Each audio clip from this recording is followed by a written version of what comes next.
everybody. Welcome to another episode of At the Boundary, the podcast from the Global and National Security Institute at the University of South Florida.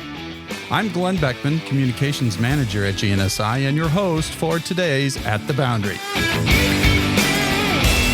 Today on the podcast, I'm excited to welcome our friend and colleague from the University of Paris-Saclay, Dr. Nicolas Sabouret.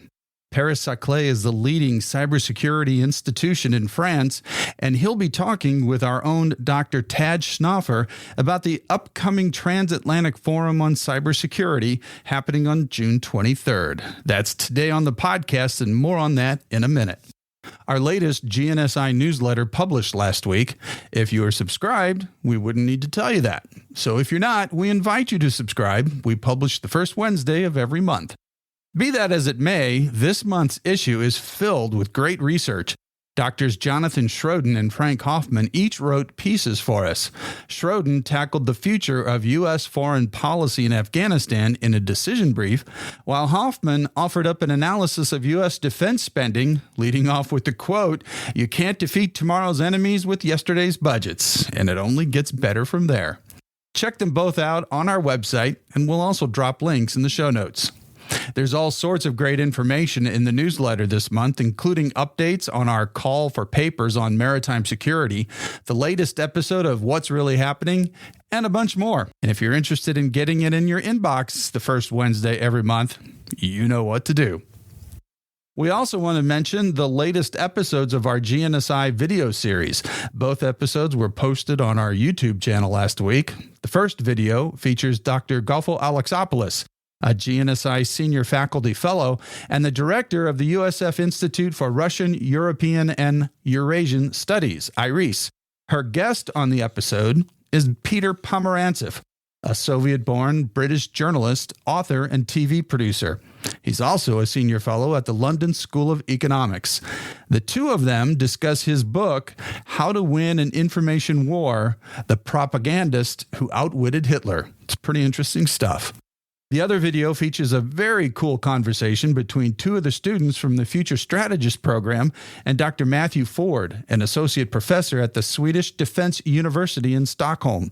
He visited Tampa recently and spent some time with Alex Vu and Johan Hermida from FSP. It's a great example of the type of opportunities we love to arrange for our students in FSP. Please check out both of those videos, and while you're there, be sure to subscribe.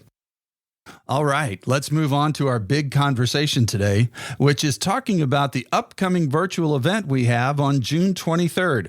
We're working in collaboration with Cyber Florida and the University of Paris-Saclay on the event, which is called the Transatlantic Forum on Cybersecurity. Our guest today is Dr. Nicolas Sabouret of Paris-Saclay. He's the director of the Graduate School of Computer Science at the school, which is the leading cybersecurity institution in France and one of the best in all of Europe.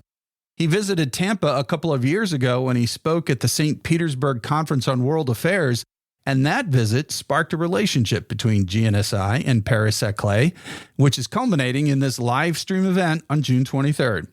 Our own Dr. Tad Schnaufer, the strategy and research manager here at GNSI, connected with Dr. Sabouret this week, and they talked about the upcoming Transatlantic Forum.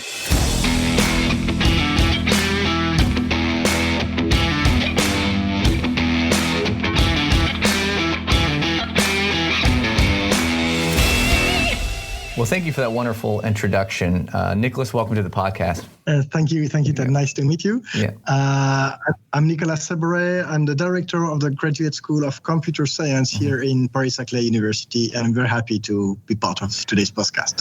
Thank you, Nicolas. And we're talking today about our current partnership between GNSI, the University of South Florida, as well as the University of Paris-Saclay, and our upcoming event in a couple weeks. But first, why don't we talk about what the overall Paris-Saclay University looks like, and as well as your computer science department there, Nicolas. Okay, Paris-Saclay is one of the largest university in Europe. Well, compared to US standards, it might look like a regular university, but to us, it is a large university with roughly 50,000 students from undergrads to PhD students. in all fields of science, with a big focus on science and engineering and life sciences. The computer science department is one of the 17 graduate schools we have here. Just to give you an idea in terms of numbers, we have roughly 1,000 master students here, and in computer science, and roughly 500 PhD students in our 22 research centers in Paris-Saclay. Oh, so that's just to give you an overview of the activity in computer science, and it ranges from low-level architecture questions in computer science to high-level like AI, human-computer interaction research with theoretical computer science, with applied computer science. So we really cover all aspects of computer science in our teaching and research. That's the goal of the university here. Oh, excellent. So with your department, where do many of your students end up going after they graduate? Like what career fields are they focused on within computer science? They work for the government, the military, or just industry? Okay, I would say that 80% of our students, once they graduate their master's studies, they go in the industry. Most of them really, I would say 80% is a good number. The 20 remaining percent, some work for the government, some prepare a PhD thesis, and once they graduate from the PhD, again, it's roughly 50% who goes in the industry, and only the remaining 50% who work for labs and research centers in France or in Europe or in the US. Oh, that's interesting. Yeah, do most of your students stay in Europe? Lots of our students do stay in Europe, yes. We have the chance to have a wide ecosystem of both companies and research centers and places where you can develop your activity also here in Europe, same as in the USA actually. So it's quite easy for people to find the job and the themes they want to work on here. But lots of our students also try to go to the US for short stays or for longer ones. Well, there is always the attraction of computer science in the US, which is, you're a country in which this is a very, very active field. But well, you know how it is. People like to stay where they were born and where they studied. So lots of our students stay here. No, of course, makes perfect sense. And so what brought about the partnership with the University of South Florida? Because obviously you came over here and visited us several months ago. So how did that partnership begin? Where did you find out about us, and how did that work? That's exactly how it began. I just came to University of South Florida to visit you and discover your activities. And it is true that a university such as yours has very similar aspects compared to Paris-Saclay University. The goal of welcoming all students in the area, to try to make them do the best with their potential and if possible, go to the PhD.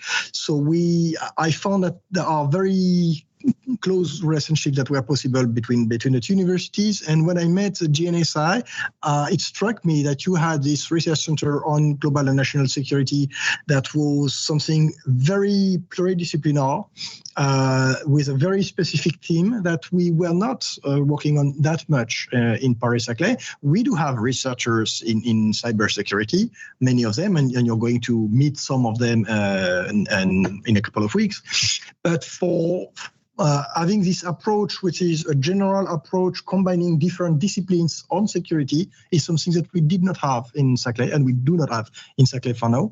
So I thought that we could benefit from your experience if we could share and exchange our knowledge, respective knowledge, on computer science for our side and in other aspects of science for GNSI. No, that's great. And like you mentioned, do you have any courses or anything that focus on national security in your department now, or is this kind of a new development as you're looking at this broader spectrum? So we don't have specific courses in computer science about national security. We do have 2 tracks and one specific track which is really focused on cryptography, the other being focused on network security in general. And they they have a very technical approach to these questions, and they do not take a view of national security and global security, such as what you can do here at GNSI. Especially, they have very few courses in other fields than computer science. So they really focus on the technical aspects of cybersecurity. And that's why I think it is very interesting for researchers to see how things are going on the other side of the Atlantic. Yeah, it's a great perspective to be able to see what our allies are doing across the ocean, but as well as, again, from our side at GNSI and also with our partnership with Cyber Florida, a lot of the policy pieces. So less of the technical piece, but what does that actually mean for policymakers? I don't know, do you have any engagement with French policymakers at all? Okay, I personally don't have them. I mean, the graduate school don't have specific engagements on national security with policymakers, although we are in relations with them when they want to address specific questions with the universities. They, of course, contact us, and we try to relay the information in our teams here at University of Paris-Saclay.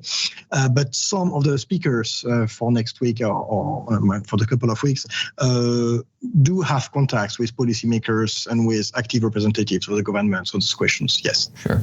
And then does the program...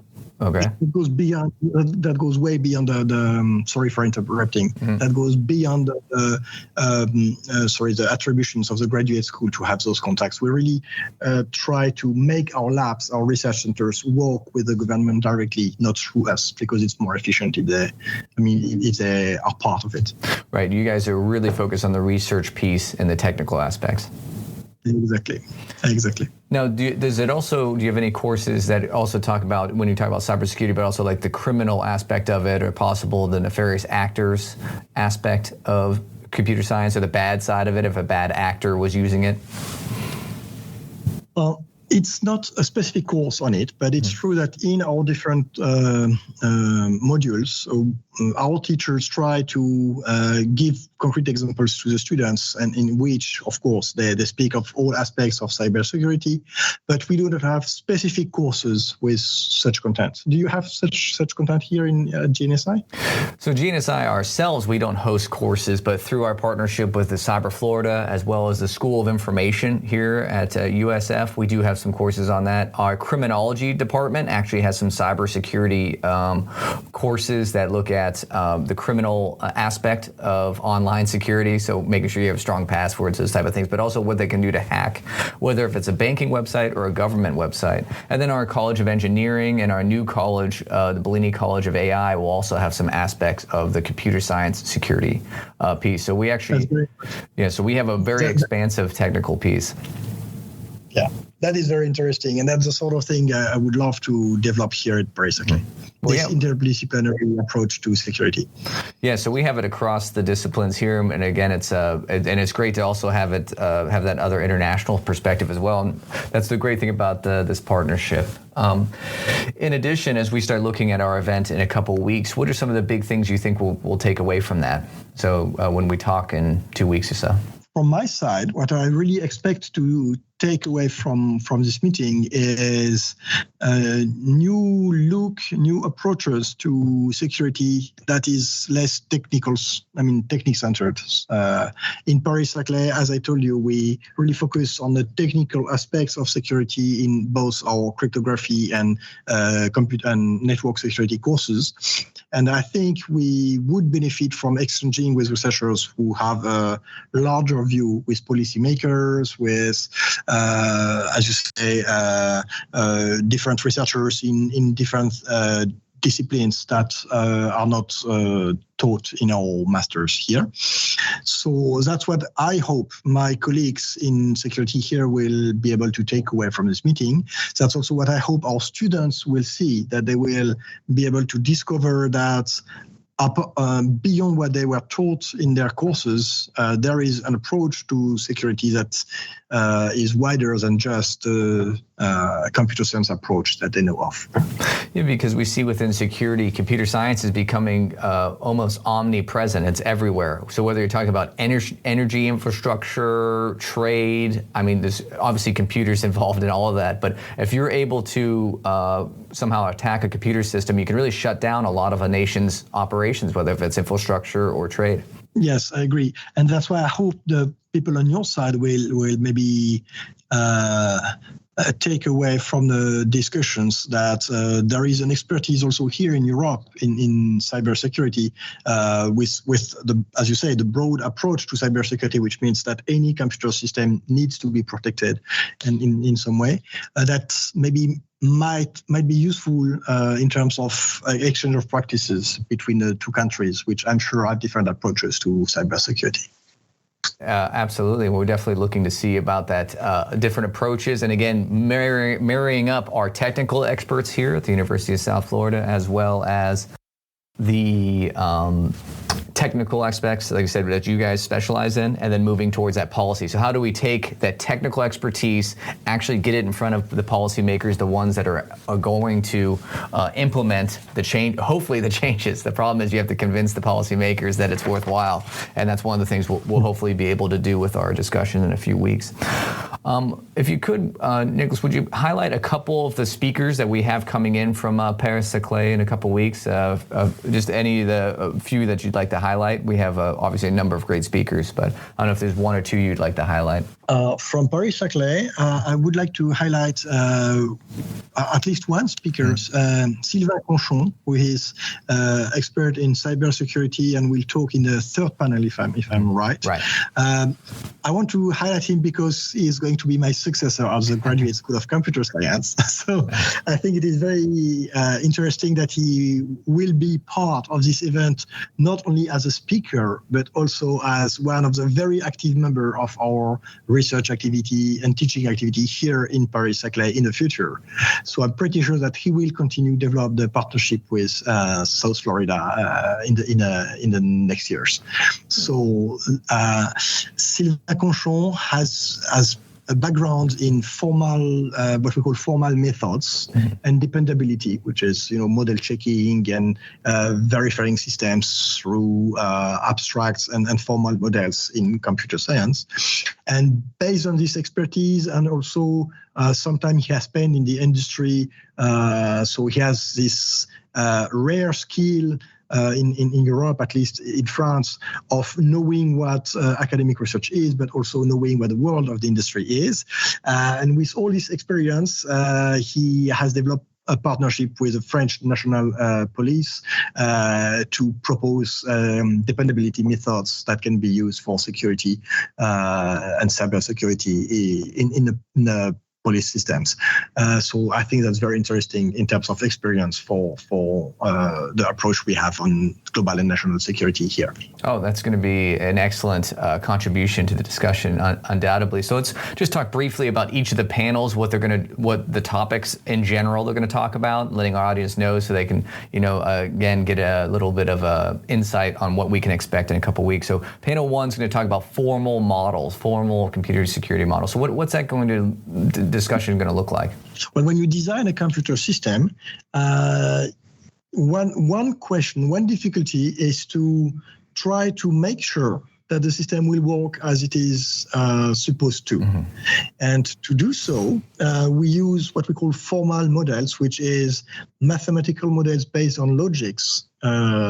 We try to represent the behavior of the system to the different possible inputs. So imagine the different attacks that can happen and represent them as conditional expressions that need to be checked. And then we use automatic methods to prove that the system will reach a stable state and will not fail in face of such an attack. So for that, we use formal method. And that's why the first panel is about formal methods for security. Well, that sounds awesome. And it kind of builds out to the next panel, which is on network security, because you talk about the formal methods within the computer system, but then you also have the networks that connects all these different systems, right? So what's that second panel looking at? Yes, the second panel is about network security. So it is a well-known fact that the security, and one of the main security failure in systems is not the system itself, but the communication between the different systems. That is an entry point for hackers or pirates in general.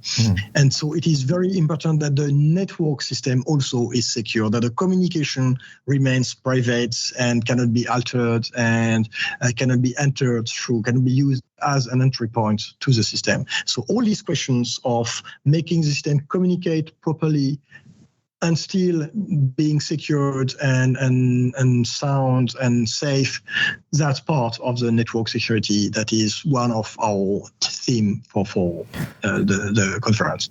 Does this include a zero trust architecture? I'm not sure it's going to be discussed at the panel, but it could include, yes, those situations, yeah. Okay, because we see a lot of that in the security sphere about being able to build out that type of network or architecture. And then lastly... It is very go ahead. Oh, sorry. It is very important that network security becomes accessible to people who have no experience in computer programming itself. So that's why such approaches are very important now. Yes, absolutely. I'm sure it will come up in some aspects. And then lastly, our third panel, as you had already mentioned, is going to touch on, okay, so we have these great technical discussions. So how do you actually implement those and actually have that policy implemented? So what can we look at for that third panel?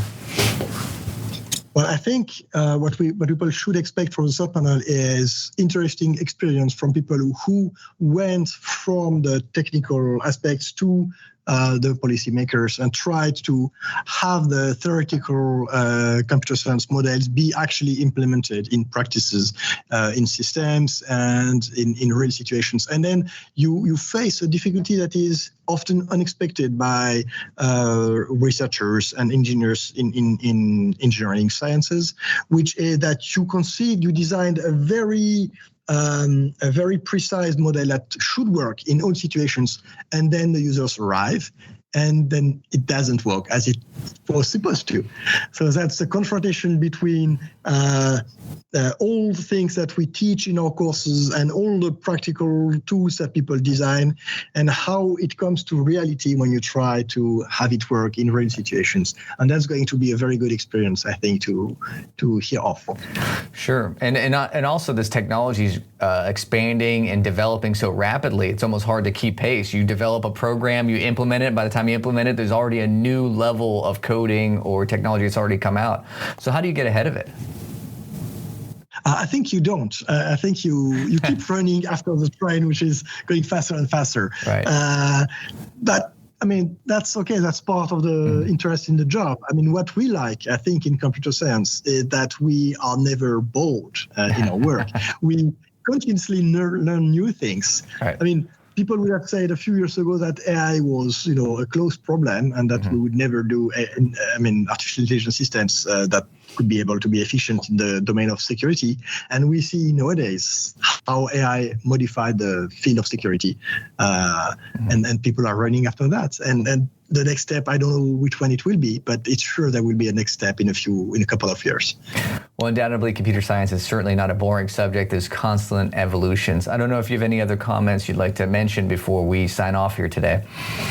No, I'm very happy that you invited me, and I'm very happy that you helped us organize this great event. And I invite everybody to participate and listen to the very interesting discussions that will be on June the 23rd, if I'm correct. That's correct. Yeah, so we're looking forward to having everyone tune into that conference, our virtual conference, the Transatlantic Forum on Cybersecurity. So looking forward to it. Thank you so much, Nicolas.